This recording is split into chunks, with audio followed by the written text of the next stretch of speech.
Alors, rebonjour à tous. Dans cette vidéo, on va continuer le TD3 de la séquence 3 sur l'asservissement en orientation de l'éolienne. Donc dans la vidéo précédente, on a traité les questions 1 à 3 et on a notamment donc mis en place le schéma bloc fonctionnel de l'asservissement. Puis on a trouvé donc l'ensemble des fonctions de transfert des différents blocs, à l'exception de C2P. On nous disait juste pour l'instant que c'était C2P, mais un peu plus tard dans le sujet, on nous donnera une expression. Donc là, on va reprendre au niveau de la question 4. Alors, quelle valeur doit-on donner au gain Kp pour que l'asservissement soit correct, c'est-à-dire qu'une erreur nulle corresponde à un écart nul? On va réfléchir déjà à cette notion d'asservissement correct. Qu'est-ce qu'on entend par là? Et on va réfléchir peut-être à partir de notre schéma bloc. Alors, notre asservissement, là on a un asservissement classique, avec donc une consigne qui va nous donner une sortie, et donc on va comparer la tension image de cette consigne à une tension mesurée de la sortie. L'écart obtenu va être corrigé par notre correcteur en vue de commander mon système, de piloter mon système. Donc là on a un système asservi avec une structure on ne peut plus classique. La partie, on va dire, intelligente, et je mets des guillemets un petit peu intelligente, de notre asservissement, elle est cachée dans le correcteur. Et au final, c'est en réglant le correcteur qu'on va pouvoir jouer sur les performances de notre asservissement. Encore une fois, là, on a notre casquette d'automaticien, c'est-à-dire que le système est ce qu'il est, nous, on peut juste jouer avec le correcteur. Alors, si on fait un petit focus sur le correcteur, alors je fais exprès de bien zoomer pour isoler le correcteur un petit peu du reste du monde. Ma boîte correcteur, qu'est-ce qu'elle voit comme grandeur? Quelle est son entrée? Quelle est la seule chose qu'elle voit? C'est epsilon v. Elle ne voit pas ma consigne, elle ne voit pas ma sortie, mon correcteur ne voit pas ma consigne, ne voit pas ma sortie, mon correcteur ne voit que epsilon v. Ok. Donc, si mon correcteur fait bien son boulot, si mon système est asservi correctement, ici par exemple il est précis, le but du correcteur ça va être de faire en sorte que epsilon v tende vers 0. En gros d'avoir un écart qui petit à petit, dans l'idéal, tende vers 0. Ok, donc ça c'est ce que va avoir mon correcteur, c'est ce qu'il va essayer de faire. Donc c'est déjà un premier point. Le truc c'est que pour l'utilisateur, d'un point de vue cahier des charges, epsilon v, qui est juste une différence de tension, on s'en fiche un peu. Dans le cahier des charges, je ne vais pas marquer, je dis n'importe quoi, mais que je veux un écart inférieur à 0,17 volts, par exemple. Ça n'a pas beaucoup de sens. Ce qu'on va marquer dans le cahier des charges, c'est quoi? Ce qu'on va marquer dans le cahier des charges, si on dézoome un petit peu, c'est qu'entre l'entrée et la sortie, on veut une erreur donnée. Par exemple, on va dire qu'on veut une erreur statique maximale de 1 degré, par exemple. Pourquoi pas?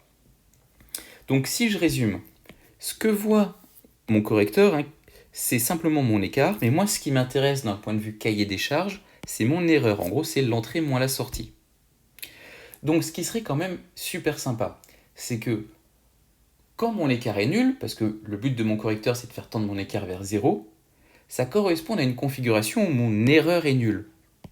Parce que si c'est pas le cas, on va réfléchir un peu par l'absurde. Imaginons que quand l'écart est nul, l'erreur n'est pas nulle. Ça voudrait dire quoi? Ça veut dire qu'à un instant donné, en régime permanent, il se trouve que epsilon v dans le domaine temporel est égal à 0. Donc mon correcteur il dit ah bah c'est super, mon écart est nul, j'arrête de bouger. Donc là ma nacelle typiquement elle est bien orientée.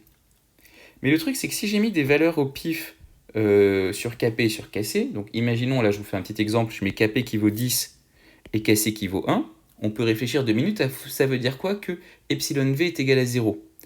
Si epsilon v est égal à 0, ça voudrait dire que alors je raisonne en temporel à un instant donné, que Vc de t moins V de t est égal à 0.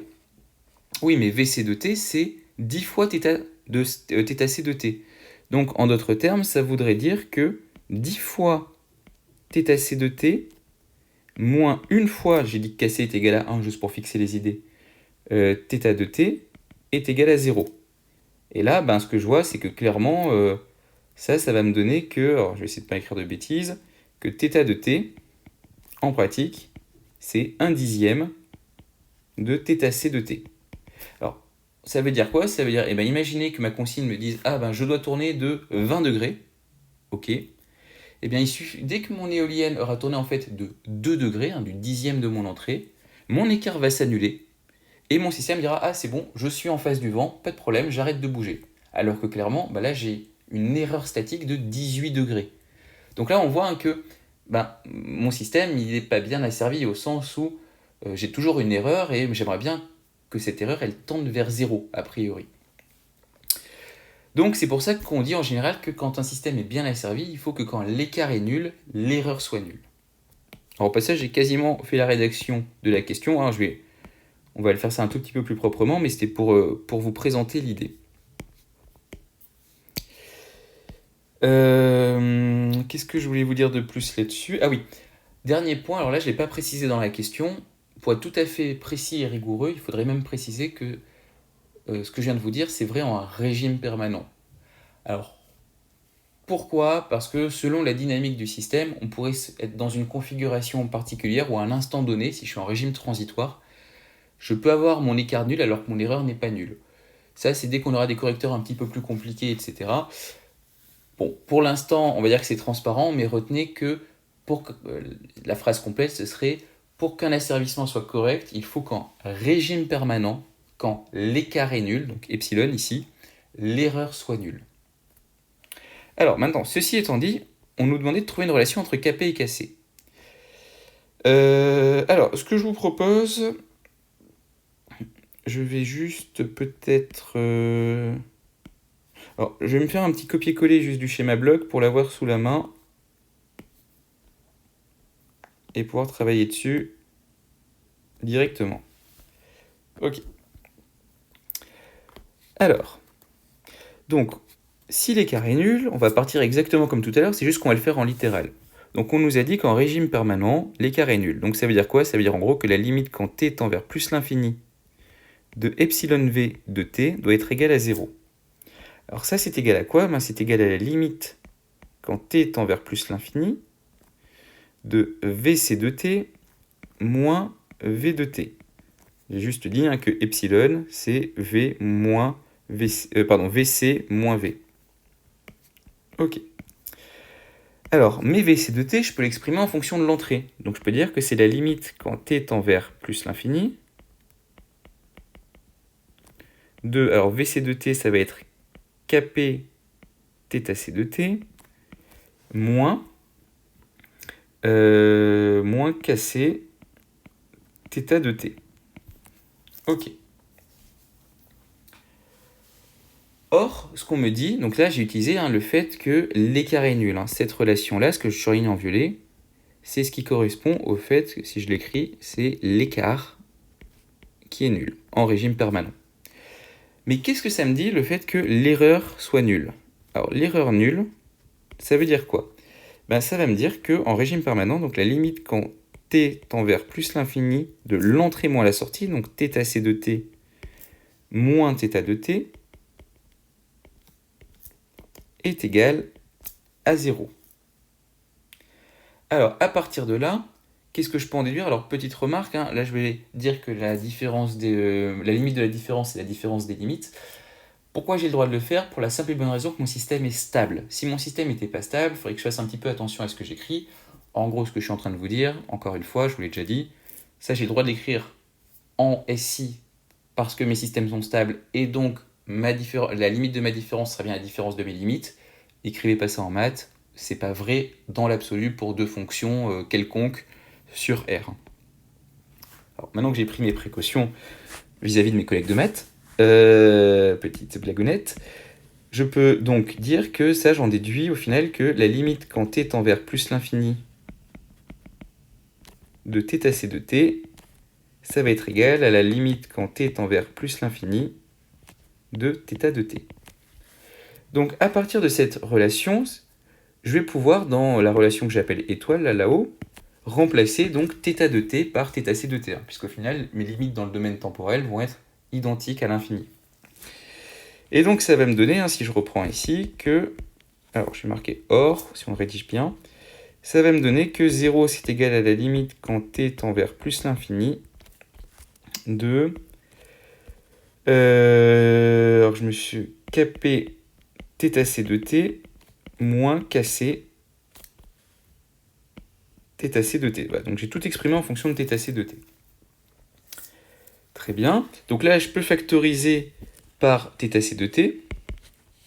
0 est égal à la limite quand t tend vers plus l'infini de θc de t facteur de donc kp moins kc. Alors là, vraiment, je le rédige plus que nécessaire. C'est vraiment pour vous expliquer le raisonnement jusqu'au bout. Et une fois que j'en suis là, kp moins kc, ça ne dépend pas de t. Quand t tend vers plus l'infini, si je suppose que j'ai une entrée échelon, donc on va supposer... Alors je ne sais plus si c'était marqué ou pas dans le sujet d'ailleurs, j'ai un petit doute. C'est nul, correspond à un écart nul. Non, c'était pas précisé. Ok, alors je vais le supposer. Alors le truc, c'est que après... Oh, pardon, je suis plus au bon endroit. Le truc, c'est que mon choix de kp et kc, il doit être indépendant de mon entrée, a priori. Que j'ai une entrée échelon, rampe ou que sais-je, je ne vais pas changer la valeur de kp et kc qui correspondent à des valeurs de composants que j'ai choisies une fois pour toutes. Donc du coup, je peux raisonner pour n'importe quelle entrée, et en particulier, donc si on suppose que θc de t c'est un échelon, c'est-à-dire que θc de t c'est quelque chose de la forme θ0, on va dire, fois u de t, l'échelon unité, je vais avoir le fait que 0 va être égal, donc quand t tend vers plus l'infini, à θ0 facteur de kp moins kc. Alors là, j'ai un produit de facteurs qui est nul, donc j'ai le choix. Soit θ0 est nul, soit kp moins kc est nul. Alors, si θ0 est nul, ça veut dire quoi ? Ça veut dire que pour que mon système fonctionne, il faut que j'ai toujours comme consigne 0. Alors, c'est pas super intéressant un système qui peut avoir qu'une seule consigne qui vaut 0. Donc, a priori, c'est pas ça. A priori, c'est plutôt que kp moins kc est égal à 0. En d'autres termes, que kp est égal à kc. Et là, c'est bon, j'ai trouvé la valeur de kp qu'il faut pour que mon système soit bien asservi. Alors, petite remarque sur la rédaction et sur le résultat. On va commencer par la rédaction. Bon, là, je l'ai fait proprement dans le domaine temporel en passant à la limite, etc. Vu que j'avais ici que des gains, etc., que des gains et que j'ai un correcteur qui est plutôt sympa, j'aurais pu raisonner à un instant t quelconque qui aurait donné exactement le même résultat. Première remarque. Deuxième remarque, j'aurais pu aussi raisonner dans le domaine de la place. J'aurais trouvé une relation entre θc de p et j'aurais dit qu'on va dire que mon erreur nulle correspondait à θc de p moins θ de p est égal à 0 et mon écart nul à epsilon v de p est égal à 0. Bon, j'aurais trouvé au final le même résultat. C'est juste là, la rédaction que je vous ai faite vous permet en gros de gérer potentiellement les cas où on aura des correcteurs un peu plus tordus, notamment, et donc en particulier gérer les cas où il faudra vraiment raisonner en régime permanent. Petite remarque là encore, si on avait vraiment des calculs compliqués, on aurait le droit aussi d'utiliser potentiellement un petit théorème non général. Ok, non. Les cas compliqués, on en parlera quand on les croisera. Je ne vais pas vous dire de bêtises, je ne veux pas vous embrouiller plus que nécessaire. Deuxième remarque, ce n'est pas un résultat comment dire ? Quand on a simplement un gain avant et un gain dans la boucle retour, c'est un résultat, on va dire, qu'on retrouve à chaque fois. Donc, il va être assez facile. Là où ça se complique, c'est si, par exemple, j'ai des gains après. Je vous renvoie, par exemple, vers le sujet de colle numéro 2 du poly. Il y a la même question, c'est pas tout à fait la même relation. Alors, par contre, la philosophie est toujours la même. Alors, je vous la donne, je vous la rappelle. Première étape, on part du fait que l'écart est nul. Donc, on va dire, je vais mettre de la couleur. Ça, c'est ma première étape. Je pars du fait que l'écart est nul. Et le but du jeu, c'est d'arriver à cette expression où je fais apparaître l'expression de mon écart fonction que de constante, de mon entrée et de ma sortie. Donc à partir de l'écart, je remonte les flèches pour faire apparaître mon entrée et ma sortie. Si j'ai des blocs après, je continue vers la droite pour arriver jusqu'à ma sortie. Une fois que j'ai une expression de mon écart qui me relie les gains qui m'intéressent, mon entrée et ma sortie, j'utilise, étape numéro 3, le fait que l'erreur est nulle. Donc ça me permet de remplacer typiquement ma sortie par la valeur de mon entrée. À ce moment-là, je vais pouvoir factoriser par mon entrée. J'ai un produit de facteurs qui est nul. Et donc le produit de facteurs qui est nul, ça va me donner, donc ça c'est la quatrième étape, la relation qui va me donner des relations... Pardon, qu'est-ce que je dis? Je reprends ma phrase. Une fois que j'ai tout exprimé donc en fonction de mon entrée, je vais pouvoir factoriser par mon entrée. Et à partir de là, trouver donc la relation entre les différents gains de mes capteurs, adaptateurs, etc. etc. Donc c'est toujours en gros ces étapes. J'écris l'écart, j'exprime l'écart en fonction de mon entrée et ma sortie. Je dis que mon entrée est égale à ma sortie en régime permanent. Je factorise, alors je vais peut-être plutôt le marquer là, le 4. Je factorise par mon entrée. Et une fois que j'en suis là, j'ai un produit de facteurs qui est nul et donc ça va me donner ma relation entre mes gains. Ok, donc ça c'était pour la question 4 en l'ayant bien détaillé. Et on va passer à la question 5. Alors je remonte juste au-dessus. Donc on constate dans ces conditions que le système peut être mis sous la forme de schéma bloc à retour unitaire. On va en reparler. On suppose que C2P c'est maintenant simplement un gain pur grand C, que l'on déterminera par la suite. Ok. Le schéma bloc du système peut alors être mis sous cette forme-là. Montrer qu'avec le choix réalisé pour Kp, le schéma bloc peut se mettre sous la forme du schéma bloc précédent à retour unitaire. Donc là, ce qu'on me demande, c'est de justifier cette forme du schéma bloc. Pas de problème, on va faire ça ensemble. Ah, zut. Donc, alors je vais encore une fois coller mon schéma bloc pour qu'on puisse travailler dessus directement. Alors, ce que je sais, c'est que maintenant, j'ai Kp qui est égal à Kc. Et si je reprends dans mon sujet, de mémoire, on me donnait la valeur de Kc quelque part. Je ne sais plus où, c'était au début. Voilà. Ici, on me donnait la valeur de Kc. Donc, du coup, je vais remplacer Kp dans mon schéma bloc par Kc. Alors, si je me mets à ce niveau-là, qu'est-ce que je remarque? Alors, je remarque que j'ai Kc ici, j'ai Kc là, et là, j'ai un comparateur. Donc si j'exprime mes expressions, je peux voir ça comme epsilon v est égal à Kc fois θc moins Kc fois θ. Donc dans cette expression de epsilon v, je l'écris juste en dessous, hein, epsilon v de p c'est égal à Kc θc de p moins Kc θ de p. Là, ce que je peux faire, c'est factoriser par Kc, c'est-à-dire je vais avoir du Kc facteur de θc de p moins θ de p. Et je vous rappelle, un factorisé d'un point de vue équation, ça revient à faire passer un bloc qui est en aval, à faire passer un bloc qui est en amont, qui est avant le comparateur, après le comparateur. Donc là, ce que je dis, c'est que mes Kc qui sont avant mon comparateur, hein, si je suis le sens des flèches, je peux m'en débarrasser et les faire passer après le comparateur. Ça va me permettre d'avoir un retour unitaire à ce niveau-là. Alors c'est parti, on va le faire ensemble. Donc je prends mon schéma bloc. Je peux donc maintenant supprimer ce bloc ici, ce bloc ici, ce bloc ici. Hop. Alors juste ce que je vais faire, me faire un tout petit peu de place, c'est que je vais décaler tout ça vers la gauche. Ok. Donc là, cette flèche elle ne sert plus à rien. Ok. Et donc maintenant, mon bloc Kc, je l'ai factorisé. Il se retrouve donc bien après mon sommateur à ce niveau-là. Alors, petite remarque, tout à l'heure, si je reprends mon schéma bloc précédent, je faisais une comparaison de tension. C'est pour ça que j'avais du epsilon V, hein, V comme la tension. Donc typiquement, en termes d'unité, mon epsilon V, il était homogène à des volts. Maintenant, si je regarde, je fais une comparaison d'angle. Donc, a priori, je vais avoir un epsilon qui va être plutôt en degrés ou en radians. Je n'ai pas fait attention aux unités dont on me parlait, qu'on utilisait dans le sujet. On parle en degrés pour Kc, donc a priori, il sera plutôt en degrés. Donc là, je vais avoir un epsilon qu'on appelle epsilon θ dans le sujet, si je reprends les notations, c'est ça. Epsilon θ qui, en termes d'unité, sera plutôt en degrés. Quoi qu'il en soit, j'ai déjà fait une bonne partie du boulot, puisque maintenant j'ai ce qu'on appelle un retour unitaire, c'est-à-dire que dans mon schéma bloc, dans mon retour, tout se passe comme si j'avais un bloc qui valait 1. Alors, Deuxième remarque, donc maintenant si je repère ce qu'il y a dans ma chaîne directe, je vous rappelle la chaîne directe c'est ce qui commence juste après le comparateur et ce qui finit juste avant le point de jonction. En gros là ce que je vais encadrer en pointillé, dans ma chaîne directe, j'ai que des blocs en série.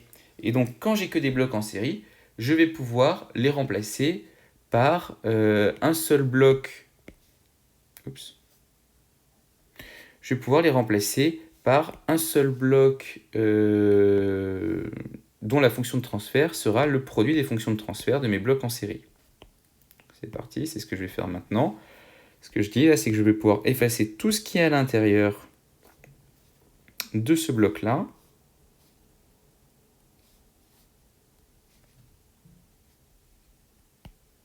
Alors, j'ai oublié des petits bouts. OK. Et dire que je vais avoir comme fonction de transfert de ce bloc que j'ai fait en pointillé, le produit de mes fonctions de transfert, donc KC fois grand C fois KA fois KSV fois HM qui vaut, donc on a dit 1 sur Q0, donc je vais le marquer au dénominateur pour me ramener sous la bonne forme. P facteur de 1 plus tau P, je le reprends, non, 1 plus tau P, excusez-moi, 1 plus tau P, multiplié par l'intégrateur, donc fois P. Et là, si je regarde, c'est pas mal, j'ai globalement trouvé la forme qu'on me demande. Alors, juste petite remarque de vocabulaire. Là, on me dit que ce bloc-là, on l'appelle FTBO. Alors, si on est cohérent avec les notations du cours, a priori, ce bloc-là, j'aurais dû l'appeler FTCD, fonction de transfert en chaîne directe. Mais je vous rappelle que c'est quoi la FTBO? C'est la fonction de transfert en boucle ouverte. Par définition, c'est FTCD fois FTCR, ce que j'ai dans ma chaîne retour. Mais là, le truc, c'est que ma chaîne retour, elle est égale à quoi? Ma fonction de transfert en chaîne retour, elle est égale à 1. Donc j'ai bien le fait que ma fonction de transfert en boucle ouverte, c'est égal à ma fonction de transfert en chaîne directe. C'est un cas particulier. Alors, petite remarque en avance de phase sur votre cours de la séquence 5 un petit peu, et des notations que vous croiserez dans certains exercices, et puis aussi pour l'an prochain. Quand on a un retour unitaire, plutôt que de marquer FTCD, en haut, on préfère marquer FTBO. Alors, pour plein de raisons, mais l'une des raisons, vous pouvez déjà un peu la toucher du doigt, c'est pour la formule de Black. C'est que la formule de Black se simplifie un petit peu. Dans ce cas-là, ma formule de Black, elle me dira que ma fonction de transfert en boucle fermée, donc qui correspond à ce que j'encadre ici, ça va être, donc je vous rappelle, par définition, c'est FTCD sur 1 plus FTBO. Là, ma fonction de transfert, ce sera FTBO sur 1 plus FTBO. Donc, ma formule de Black va être fonction plus que d'une fonction de transfert. Ça aura pas mal d'implications par la suite, on en reparlera au fur et à mesure quand on en aura besoin. Donc, si je dis pas de bêtises, on vient de répondre à la question 5. Donc c'est bon, on s'est ramené au bon schéma bloc. Alors, petite remarque en passant, dans le sujet on est sympa puisque on vous donne la forme du schéma bloc, on vous donne l'expression de la fonction de transfert, ça veut dire que même si vous êtes planté précédemment, par exemple que vous n'avez pas fait le bon schéma bloc, vous avez, je dis n'importe quoi, oublié l'amplificateur ou quelque chose comme ça, vous pouvez repartir à partir de la question 5, enfin du coup à partir de la question 6 pour la fin de l'exercice.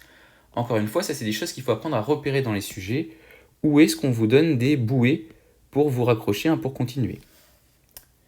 Alors, on va passer à la question 6. Donc, déterminer la fonction de transfert en boucle fermée H de P en fonction de C.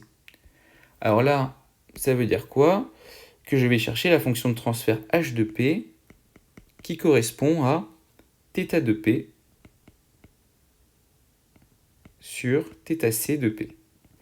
Alors, si je regarde mon schéma bloc, mon entrée θc de P, elle est là. Ma sortie θ de P, elle est là. Alors, petite remarque, il manque des 2P un peu partout. Ok.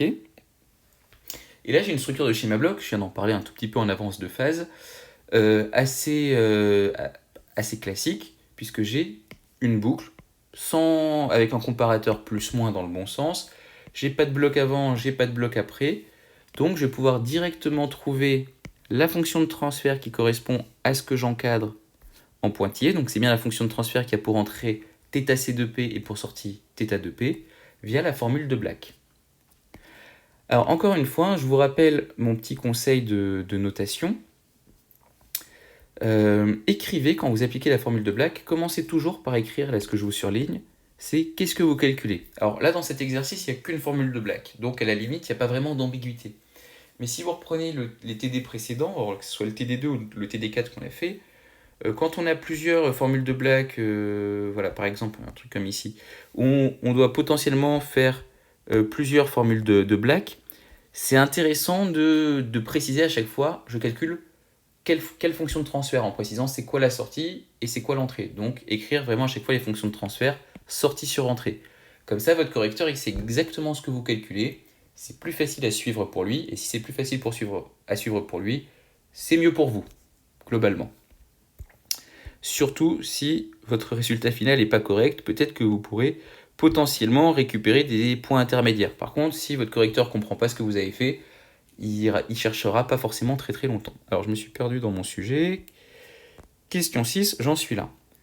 Donc, je vais calculer via la formule de Black, donc je le rappelle ici, qui me dit quoi? Donc qui me dit que là j'ai FTCD de P, c'est-à-dire FTBO. Alors, j'ai FTCD de P qui était sur 1 plus FTBO.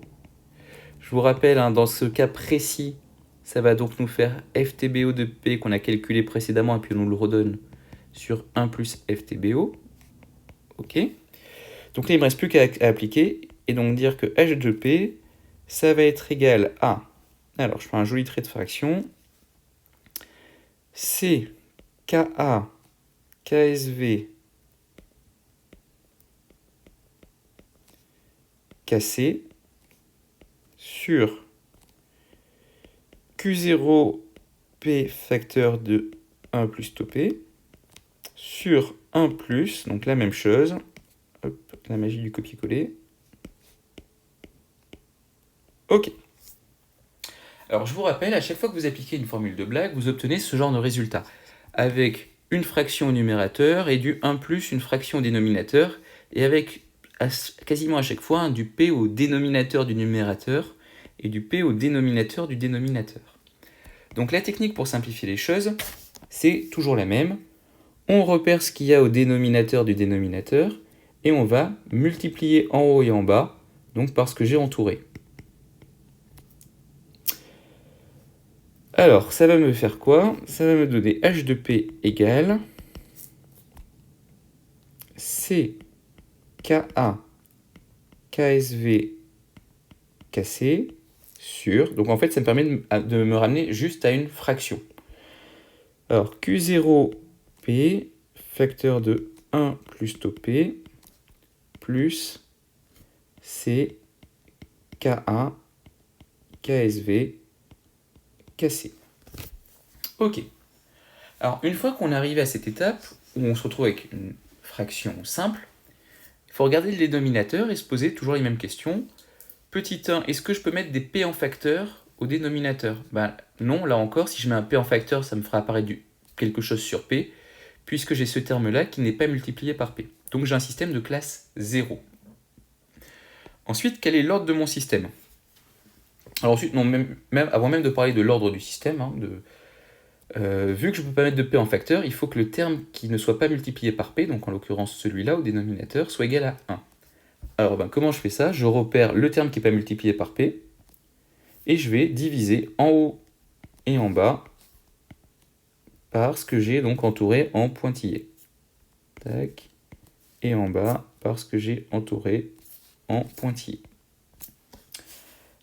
Alors en faisant ça, qu'est-ce que ça va me donner? Ça va me donner H de P égale à 1 sur 1 plus. Alors qu'est-ce que j'ai comme terme en P puissance 1? Je vais avoir Q0 sur C, KA, KSV, KC fois P, plus, donc en P carré, je vais avoir du Q0 tau sur C, KA, KSV, KC. Hop, j'agrandis juste, oups, j'agrandis juste mon trait de fraction. Alors, quelle était la question exactement? Toujours pareil, quand vous pensez avoir fait une question, vous la relisez. Je suis sur la question 6. Déterminer la fonction de transfert h de p en fonction de c. Alors, on me demandait pas spécialement de le mettre sous forme canonique, d'ailleurs. Ah, bah c'est demandé la question 8. Bon, bah à la limite, là, du coup, je suis en train de...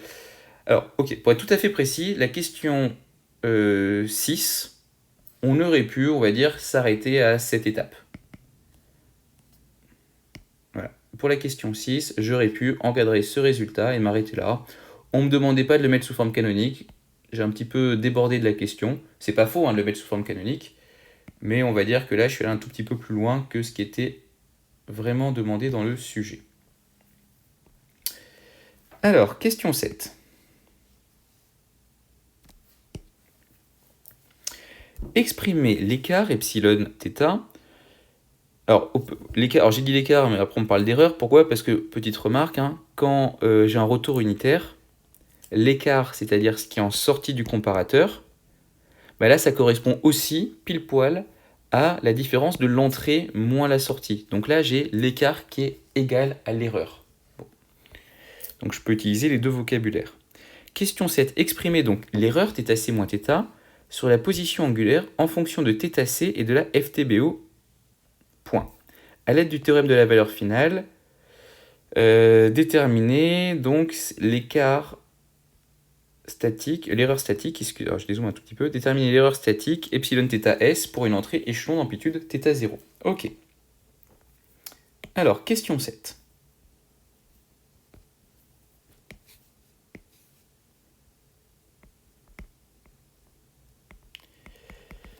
Donc, dans la question 7, on me demande d'exprimer l'erreur epsilon θ qui est égale donc à entrée moins sortie, c'est-à-dire,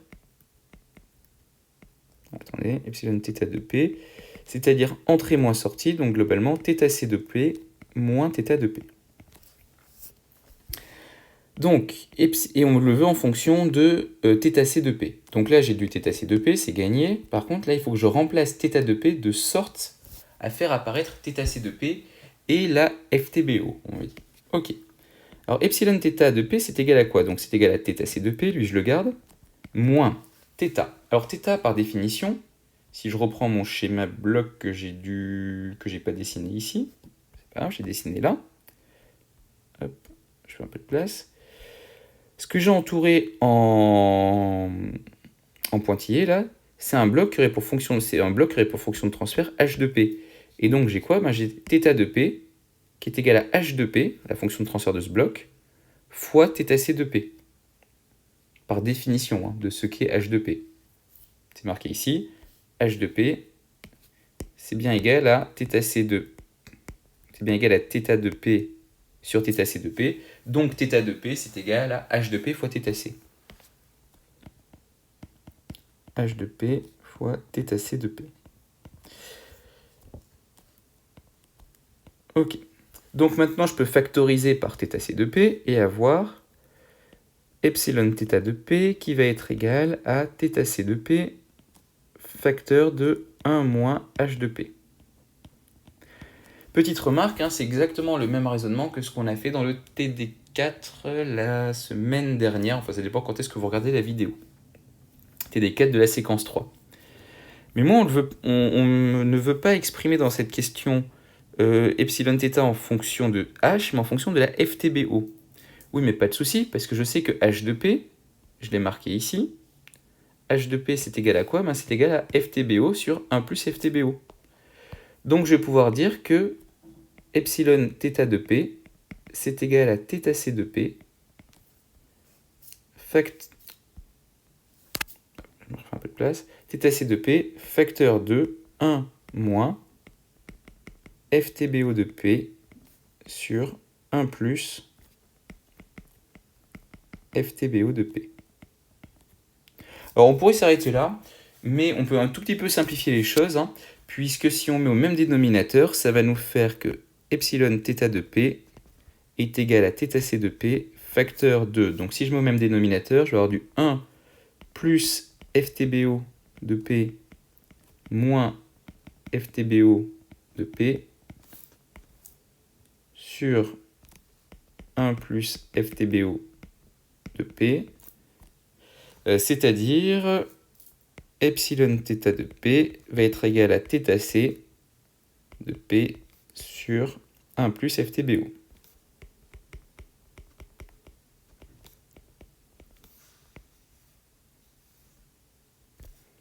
Voilà, donc là on a l'expression de l'erreur en fonction de θc et de FTBO.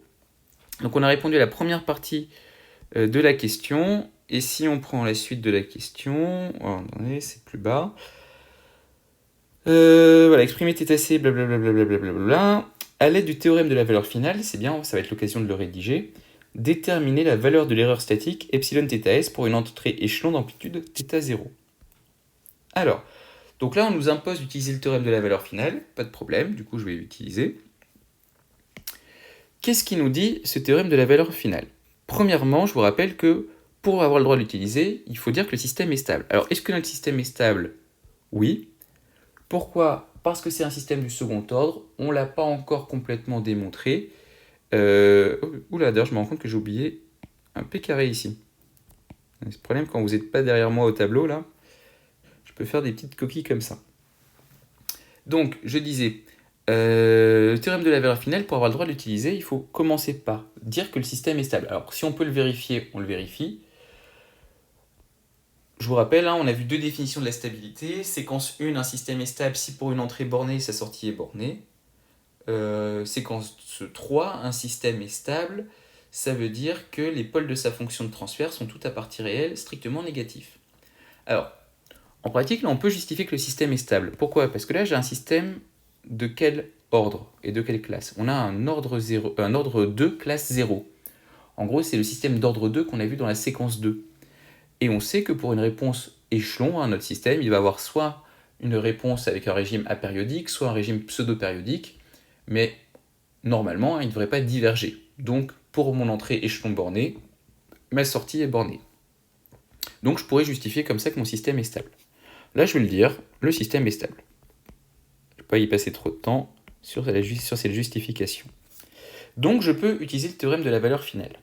Alors, qu'est-ce qu'il me dit? Il me dit que la limite, quand le temps tend vers l'infini, de la grandeur temporelle qui m'intéresse, donc là en l'occurrence c'est epsilon θ de t, c'est mon erreur statique, donc que je peux encore écrire, juste pour rappel, la limite quand t tend vers plus l'infini de θc de t moins θ de t, c'est égal à la limite quand p tend vers 0 de p fois la transformée de la place de la fonction dont je cherche la limite dans le domaine temporel, c'est-à-dire epsilon θ de p. Donc ce égal-là, c'est celui qui correspond au théorème de la valeur finale. Epsilon θ de p, je connais son expression. Je sais que ça va être donc limite quand p tend vers 0 de p. C'est quoi, je ne vais pas m'embêter. Copier. Donc θ de p, ça nous fait du θc de p fois 1 plus FTBO de P. Ok. Donc il ne me reste plus qu'à remplacer θc de P et FTBO de P par leurs expressions.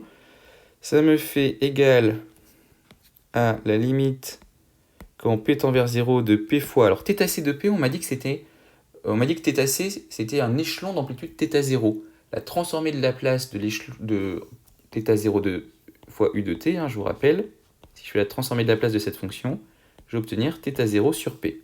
Je vous renvoie votre petit tableau avec les 3-4 transformées de la place à connaître. Donc tout ça pour dire que θc de P, ça va être du θ0 sur P. Donc, facteur de 1 sur 1 plus FTBO. Et FTBO. Je ne l'ai pas réécrit proprement à un endroit, si, ici, hop. C'était ça ma FTBO. Je le copie-colle, coller. Hop. Voilà, la magie du copier-coller. Alors, maintenant on va réfléchir à ce calcul de limite. Bon, déjà, première remarque, c'est 2p simplifie, ça c'est assez tranquille. Ensuite, alors, est-ce que c'est une limite compliquée à calculer? Eh bien, quand p tend vers 0, je vais avoir ce dénominateur-là, le dénominateur au dénominateur ici, qui va tendre vers 0, vu que j'ai p en facteur. Donc ça va globalement tendre vers 0. Si ça tend vers 0, l'ensemble de mon dénominateur... Attendez, qu'est-ce que je vous dis comme bêtise? Non, excusez-moi. Non, c'est moi qui ai bugué. Je la refais. Ce que j'ai au dénominateur ici, effectivement, va bien tendre vers 0. Donc là, 1 sur 0, ça va tendre vers plus l'infini, et 1 plus quelque chose qui tend vers plus l'infini fait que globalement, mon dénominateur va tendre vers plus l'infini. Donc au final, mon erreur statique va tendre vers quelque chose qui tend vers 1 sur l'infini, donc ça va tendre vers 0. Et je vais trouver donc que la limite quand t tend vers plus l'infini de epsilon θ de t est égal à 0. Attention, je vous rappelle que 0 est un nombre comme les autres qui a droit à son unité. Là, j'ai fait une différence d'angle, donc a priori, c'est en unité d'angle, donc en degrés, en radians, comme vous voulez, 0, ça restera 0. Mais pour rester cohérent avec le sujet, je vais vérifier, mais de mémoire, on parlait des angles plutôt en degrés, pour les entrées et pour les sorties. Oui, encore une fois, c'est par rapport aux unités du gain cassé, etc. A priori, nos angles, là, on en parle plutôt en degrés. Donc, voilà, c'est bon, j'ai calculé la limite. Enfin, j'ai calculé mon erreur statique, elle est de 0 degré. En utilisant la rédaction du théorème de la valeur finale. Petite remarque, le calcul de la limite, là, j'ai fait des... Enfin, faut pas forcément le rédiger comme ça. Si c'est une limite, entre guillemets, relativement facile à calculer, comme ici, vous me donnez des résultats. S'il faut déterminer une forme indéterminée, enfin, étudier le cas d'une forme indéterminée, vous le faites un tout petit peu plus proprement, mais on n'est pas en cours de maths. Voilà. Tant que c'est clair, ça m'ira. Là, on vient de dire au final que notre système est précis.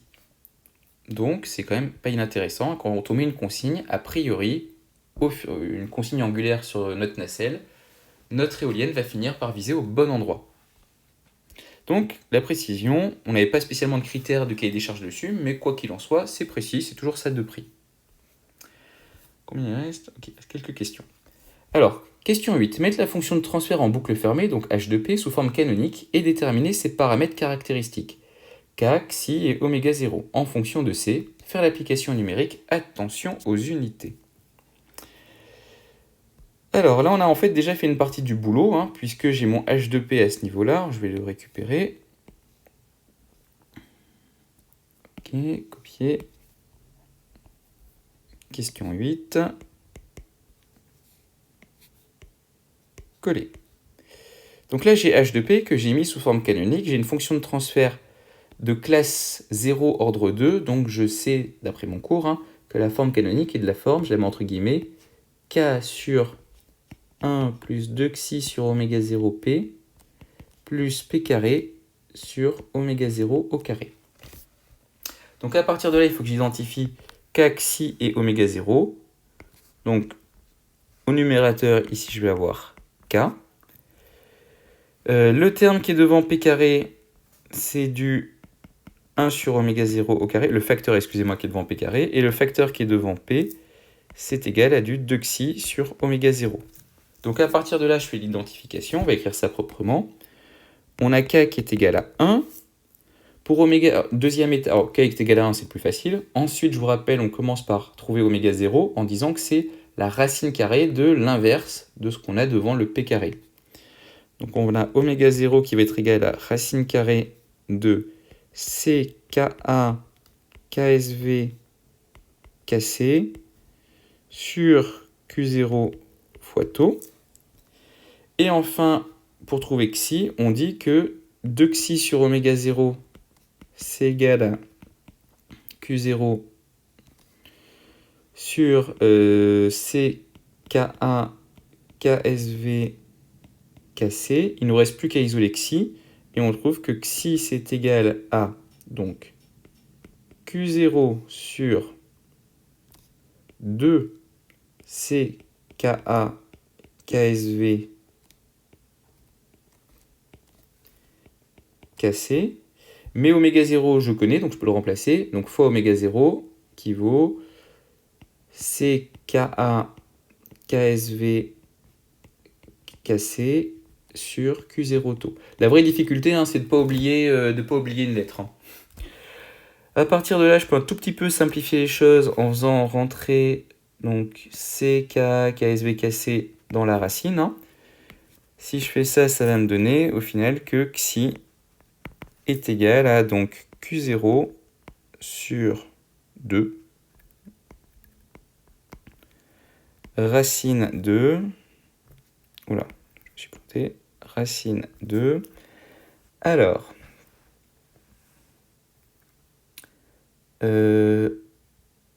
Ah bah non, excusez-moi, mais le Q0, je peux le faire rentrer, soyons malins. Le Q0 aussi, hein, je vais le faire rentrer dans la racine. J'avais pas fait attention qu'il y en avait au dénominateur. Donc ça va me faire du Q0 au numérateur et du taux CKA KSV cassé au dénominateur. Et donc là, c'est bon, j'ai trouvé les unités de... les expressions de K, Xi et oméga 0. Alors, je vais juste jeter un micro coup d'œil sur le corrigé, voir si j'ai pas oublié une lettre quelque part. K égale à 1, oméga 0, CKA, KSV cassé sur Q0.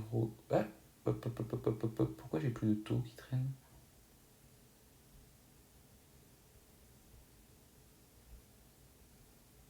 Ah, attendez, 15 secondes.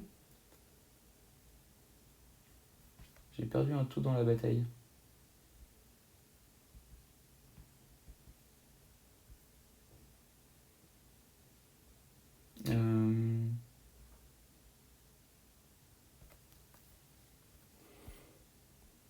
Alors, soit le corrigé est faux, non, c'est pas impossible. Hein. Parce que. On va prendre 15 secondes. Alors, déjà, juste par rapport au sujet. C'est pas ça. Par rapport au sujet, j'avais bien du taux dans ma FTBO. Oui, j'avais bien du taux dans ma FTBO. A priori, mon taux devrait se retrouver quelque part. Ok, donc j'avais pas fait attention. La version du corrigé que j'ai dû vous mettre en ligne, il y a peut-être une coquille dedans. Bon. Il y a un taux qui doit se promener quelque part. Là, à froid, je fais plus confiance à ma vidéo. Encore une fois, on n'est pas à l'abri d'une petite erreur de calcul. Si vous la repérez chez moi, vous me le dites. Mais attends, alors je prends juste en diagonale quand même le calcul de H. Donc on a dit qu'on était d'accord sur l'expression de la FTBO.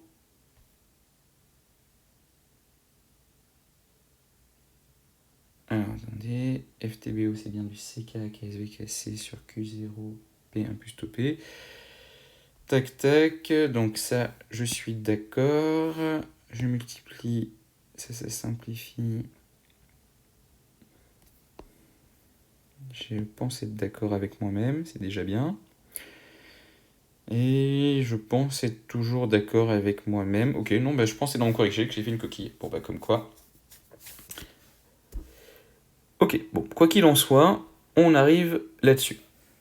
Alors, à partir de là, on va reprendre le sujet. Qu'est-ce qu'on nous demandait de faire après? Donc, exprimer θc, etc., c'est fait. Question 8, mettre la fonction de transfert sous forme canonique. En déduire k, xi et oméga 0 en fonction de c, c'est fait. Faire l'application numérique, attention aux unités. Alors, très important cette question, hein, dans le sens où, encore une fois, de ce que j'ai vu dans les derniers DS, etc., un peu toutes classes confondues, vous n'êtes pas encore hyper à l'aise avec votre calculatrice. Donc, vraiment, forcez-vous à faire les questions de calcul numérique. Là, je ne vais pas, moi, personnellement, prendre ma calculatrice, mais je vous encourage vivement à mettre en pause, ou en tout cas à vous forcer à essayer de retrouver les valeurs numériques. Et j'ai trouvé que oméga 0, c'était quelque chose en 0,22 racine de c, hein, donc c, je ne le connais pas. Donc c'est la seule grandeur que je n'ai pas remplacée dans mon expression. Et que xi, ça nous faisait du 2,27, 27 j'ai dit, sur racine de c. Ok, bon. Pour la suite, je vais partir avec ces applications numériques. Alors, question 9. Donnez la valeur de xi et oméga 0 quand c est égal à 1. Tracez l'allure de la réponse indicielle pour cette entrée. Enfin, pour une entrée échelon. Ok. Alors, petite remarque, hein, là j'ai fait mes calculs en raisonnant dans les systèmes d'unité internationale, c'est-à-dire que oméga 0 va être en radians par seconde et xi sans unité. Et au passage, le gain de k, hein, je vous rappelle, pour mon système, c'est unité de l'entrée sur unité de la sortie. Ma sortie, c'est un angle en degrés, mon entrée, c'est un angle en degrés. Donc, mon gain K1 est bien sans unité. Mon gain K, pardon, est bien sans unité. Donc, question 9. Si C est égal à 1, ça donne quoi? Bon, là, c'est pas la question la plus compliquée. Si vous avez les résultats numériques. Si C est égal à 1, on en déduit que K1 est égal, que K, pardon, est toujours égal à 1, que oméga 0 va être égal à 0,22 fois racine de 1, donc 0,22 radians par seconde, et que xi va être égal à 2,27 sur racine de 1, c'est-à-dire 2,27. Ok. À partir de là, on me demande donc de tracer la réponse indicielle de mon système. Donc, on va refaire ça ensemble. Alors, je vais tracer deux choses. Je vais tracer en rouge la consigne. Donc, on m'a dit que c'est une consigne échelon, donc d'amplitude, θ0. Hop, là, j'ai θ0. Et donc, ce que j'ai tracé en rouge, ici, ça va correspondre à θc de t. C'est ma consigne. Et en bleu, je vais tracer la réponse. Alors, on sait qu'un système du second ordre, la réponse indicielle, elle peut avoir des formes différentes en fonction de la valeur de xi. On peut être en régime apériodique ou en régime pseudo-périodique. Là, je remarque que xi est égal à 2,27. 2,27, c'est comment? C'est plus grand que 1. Donc, je sais que je suis en régime apériodique. C'est-à-dire que je vais avoir une tangente à l'origine horizontale, mais après, ça va globalement ressembler à un premier ordre. Donc, je vais essayer de faire un dessin relativement propre. Ah, dernière question avant de le tracer. Quelle est la valeur finale? Eh bien, la valeur finale, c'est k fois la valeur de mon échelon. Or, mon gain statique k vaut 1. Donc, je sais déjà que ma valeur finale, elle va être confondue avec ma consigne. Encore une fois, c'est logique, hein, j'ai démontré précédemment que mon erreur statique était nulle. Et donc, à partir de là, j'essaie de faire un joli tracé. J'ai une ok, je refais. Quelque chose qui ressemble à ça. À peu près. J'essaie d'être un tout petit peu plus... Pas évident les tracés de courbes sur un écran. Ok. Donc ça ressemble en gros à un premier ordre sur cette partie-là, hein, mais avec une tangente horizontale au début. Donc voilà ce qu'on vous demandait dans cette question. Ensuite, on reprend, séquence 3. Là, on a fini la question 9. Question 10. Alors, on constate que le système le plus rapide est pour xi est égal à 0,69. Alors, on va peut-être lire l'avant. Donc là-bas ci-dessous, attention, est tracé sur une échelle logarithmique, comme souvent, donne le temps de réponse réduit. Donc je vous rappelle, attention, avec le temps de réponse réduit, c'est t5% fois oméga 0, hein, souvent c'est marqué ici, en fonction du coefficient d'amortissement xi. Cet abac, on en a parlé, et on nous dit juste en dessous, alors on a été particulièrement sympa, hein, on vous a dit qu'on constate que le système le plus rapide est pour xi est égal à 0,69. Je vous rappelle que cette valeur de xi, elle est à connaître par cœur. Hein. Donc là, on vous l'a rappelé. Déterminer alors la valeur du correcteur C correspondante et en déduire la valeur de oméga 0. Traduire, donc, et à partir de là, tracer l'allure de la réponse indicielle. Ok. Donc encore une fois, le système le plus rapide, juste si je fais mon tracé, ça serait pour cette valeur de xi, et là on est effectivement à 0,69. Ça va nous donner le temps de réponse réduit le plus rapide, et globalement ce sera le temps de réponse le plus rapide. Ok. Le temps de réponse réduit le plus faible, et globalement ça va nous donner le temps de réponse le plus rapide. Donc là ce qu'on nous dit c'est qu'on veut, donc question 10, on veut pour répondre à notre cahier des charges hein, que... j'ai l'impression d'avoir sauté une question, excusez-moi. Ah non, on l'a posée après, excusez-moi, c'est la question 11. Alors, tant qu'à y être, on se dit, tiens, on pourrait peut-être avoir un système un peu plus rapide, vu que de toute façon, on n'a pas de problématique sur le dépassement, autant prendre le système le plus rapide, qui va dépasser un petit peu, je vous rappelle. Pour rappel, hein, le système le plus rapide sans dépassement, ça aurait été pour xi est égal à 1. Donc question 10, on veut que xi soit égal à 0,69. Or, on sait d'après la question 8 que xi c'est égal à 2,27 sur racine de c. Donc on peut en déduire que c, ça va être égal à 2,27 sur 0,69 au carré. Et normalement, vous trouvez, je vous laisse encore une fois essayer de faire les calculs à la calculatrice pour ne pas vous embrouiller, que c vaut 10,5. Et si je remplace donc c égale 10,5 dans oméga 0, je vais trouver que oméga 0 va être égal à 0,22 racine de 10,5, ce qui va me donner du 0,7 radian par seconde. Ok, donc à partir de là, tracer l'allure de la réponse indicielle donc pour toujours pour une consigne échelon d'amplitude θ0, mais cette fois-ci avec cette valeur de xi. Alors, à la limite, ce que je vais faire, c'est que je vais peut-être la tracer par-dessus, hein, comme ça on aura les deux. Donc, cette courbe, elle correspond, on va dire, à mon xi qui vaut 2,27. Et là, je vais me tracer la configuration avec xi qui vaut 0,69. Et je sais que c'est le système le plus rapide. Et en fait, c'est le système le plus rapide parce qu'il va rentrer assez rapidement dans la zone des plus ou moins 5% et jamais en ressortir. Donc ce que je peux faire, c'est tracer ma zone des plus ou moins 5%, hein, donc qui serait ici et là, on va dire. Je vais essayer de faire un tracé un tout petit peu plus symétrique. Ok. Donc ce que j'ai à ce niveau-là, c'est 1,05 de θ0, et ce que j'ai à ce niveau-là, c'est 0,95 de θ0. Et ce que je dis, c'est que si j'ai xi qui vaut 0,69, donc j'ai toujours ma tangente horizontale, je vais monter, je vais dépasser, je vais faire un des traces un tout petit peu plus joli quand même. Donc je vais monter, je vais dépasser pile poil de 5%, et après en gros je vais finir par converger. Voilà. On va encore faire un autre dessin.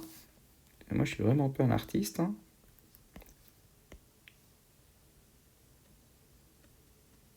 Voilà. Alors, j'ai fait exprès de tracer un deuxième dépassement, hein, parce que je vous rappelle qu'en théorie, j'ai une infinité de dépassements, j'ai des enveloppes exponentielles. En pratique, quand on a un xi de 0,69, en pratique, on voit bien le premier dépassement et les autres, on les voit pas trop.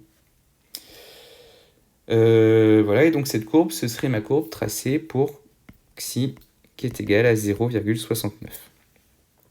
On voit bien, hein, que le temps de réponse à 5%, que je peux m'amuser à tracer ici, il est plus faible pour ma courbe verte que pour ma courbe rouge, que pour ma courbe bleue. Voilà, donc là, j'ai mon T5% associé à ma courbe verte, et ici, j'ai mon T5% associé à ma courbe bleue. Je suis bien plus rapide. Alors d'ailleurs, on va essayer de déterminer ces valeurs grâce aux abacs. Donc pour les deux valeurs de xi déterminées précédemment, lire le temps de réponse réduit correspondant et le temps de réponse à 5%, conclure quant à l'intérêt donc du correcteur qui vaut 10,5. Ok. Alors, premier cas, on était dans la configuration où xi valait 2,27. Alors si xi vaut 2,27, alors, je recommence depuis le début. Donc si xi vaut 2,27, c'est ma courbe bleue, donc je vais le tracer en bleu. Il faut que je repère sur mon axe des xi où est 2,27. Donc là j'ai 1, là j'ai 2, là j'ai 3. Donc 2,27, on va dire que c'est à peu près par ici. Encore une fois, sur une échelle log, quand on n'a pas l'habitude, c'est pas évident de se promener entre deux. Oula, par contre c'est évident de faire des traits droits. Ça, vous avez le droit de faire des traits horizontaux. Et je trouve un... Oh, excusez-moi, j'avais dit que je voulais le faire en bleu. Ok. Et je trouve donc un temps de réponse réduit qui vaut à la louche 13, je dirais à peu près, de mémoire ce que j'avais mis dans le corrigé. Ouais, c'est ça. Donc je trouve un temps de réponse réduit qui vaut 13. J'ai un oméga 0, donc là je suis dans la configuration, hein, où C est égal à 1. Et j'avais un oméga 0 qui valait 0,22 dans cette configuration. Donc je peux trouver que mon temps de réponse à 5%, ça va être égal à 13 divisé par 0,22. Ce qui va me faire 59 secondes, si je dis pas de bêtises.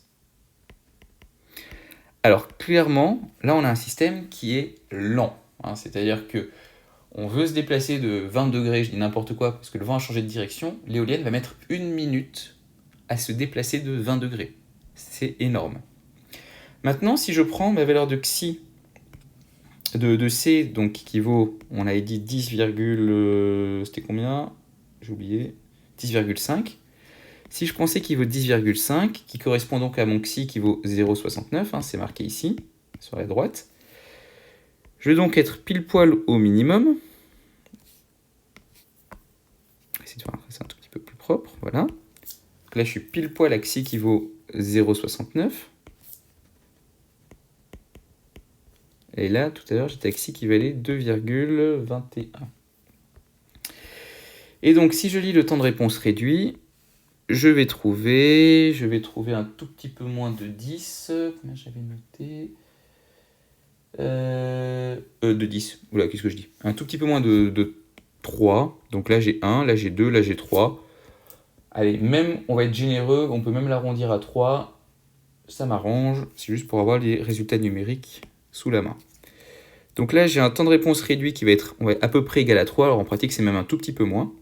Et donc, j'ai un T5% dans cette configuration qui va être égal à quoi? Qui va être égal à 3 divisé par oméga 0. Et le oméga 0, si c'est égal à 0,69, hein, c'était la question 10, on avait dit que c'était 0,7. Bon, bah si je divise 3 par 0,7, je vais trouver au final un temps de réponse à 5% de 4,2 secondes. Alors. Conclure quant à l'intérêt, c'est quoi la fin de la question? Conclure quant à l'intérêt de choisir un correcteur. Alors cette question, elle est posée d'une façon un tout petit peu étrange parce qu'on pourrait dire, je comprends pas, on a déjà testé 2 correcteurs différents.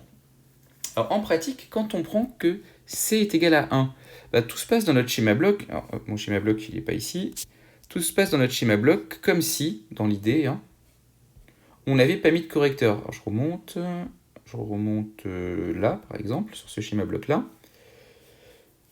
Si j'avais pas mis de correcteur, en gros, si j'envoyais directement l'écart dans mon ampli, ça revient à dire que j'avais mis un correcteur qui valait 1.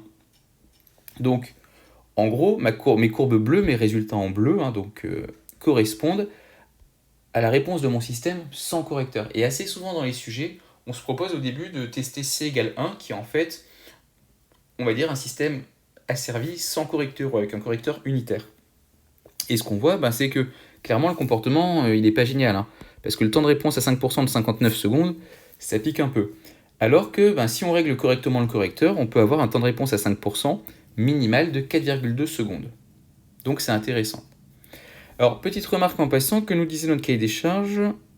C'est bon. On voulait un temps de réponse à 5% inférieur à 5 secondes, donc pas de problème. Ce qu'on peut dire, c'est qu'en plus, ça, c'est inférieur à 5 secondes. Donc, le critère de rapidité du cahier des charges est vérifié, validé, comme vous voulez, c'est toujours la même chose. Voilà. Bon, alors j'ai passé plus de temps que ce que je pensais sur cette deuxième partie de l'exercice, où au final, on a vu pas mal de points. Alors juste, je rebalaye les questions, pour ceux qui auraient sauté des étapes. Question 4, qui est un grand classique, c'est de se mettre dans de régler les gains de correcteurs, d'adaptateurs, de les choisir, pour que mon système soit bien asservi. C'est-à-dire qu'en régime permanent, quand l'écart est nul, l'erreur est nulle. Dans ces conditions, je vais pouvoir factoriser le gain de mon adaptateur, le gain de mon capteur, et me ramener à un schéma bloc à retour unitaire dans ma boucle. À partir de là, on a pu trouver la fonction de transfert en boucle fermée en faisant une formule de Black. On nous demandait de calculer l'erreur en fonction de la FTBO et à partir de là, d'utiliser le théorème de la valeur finale pour trouver donc l'expression de l'erreur pour une entrée échelon, l'erreur statique, donc quand le temps tend vers l'infini. À la limite, la question 7, repassez-vous là peut-être un petit coup parce que c'est une rédaction qui est assez classique et qui tombe relativement régulièrement. À partir de là, donc on a mis la fonction 8 sous forme canonique, on a identifié qu'xi et oméga 0. Comme souvent, xi et oméga 0 dépendent de ce qu'on met comme correcteur, et donc, connaissant bien notre cours de la séquence 2, on va pouvoir choisir des valeurs en particulier de xi pour avoir le système le plus rapide, donc là en l'occurrence le plus rapide tout court, mais on aurait pu s'intéresser au système le plus rapide sans dépassement par exemple. Et à partir de là, on va pouvoir en déduire des valeurs de C. Il ne reste plus qu'à utiliser les ABAC pour vérifier donc les performances de rapidité et potentiellement de dépassement. Donc là, on ne s'y est pas intéressé dans ce sujet, mais jetez-y un petit coup d'œil aussi à l'ABAC de dépassement pour bien vérifier que vous savez bien l'utiliser. Voilà, donc là cet exercice, c'est un exercice qui est, on va dire, classique, dans le sens où c'est un asservissement de position à partir d'un système hydraulique. C'est des choses qu'on peut croiser assez souvent, qui doivent vous rappeler, je pense pour certains, des bouts de DS. Et voilà, bon. Donc c'était une vidéo vraiment très détaillée, hein. Le but du jeu, c'était qu'il n'y ait pas d'étapes laissées un peu en suspens, mis à part les calculs avec votre calculatrice, hein, ça je vous laisse quand même vous débrouiller. Mais sinon, c'était vraiment tout bien redétaillé. Donc le but du jeu étant que ça vous serve un petit peu de base si vous voulez revenir dans quelques semaines, dans quelques mois sur comment on calcule une fonction de transfert, comment on remplit un schéma bloc ou que sais-je. Voilà, vous avez cet exercice un petit peu en référence. Bon allez, je vais m'arrêter là. Je vous souhaite une bonne fin de journée, soirée, je sais pas quand vous regardez ça. Et à bientôt.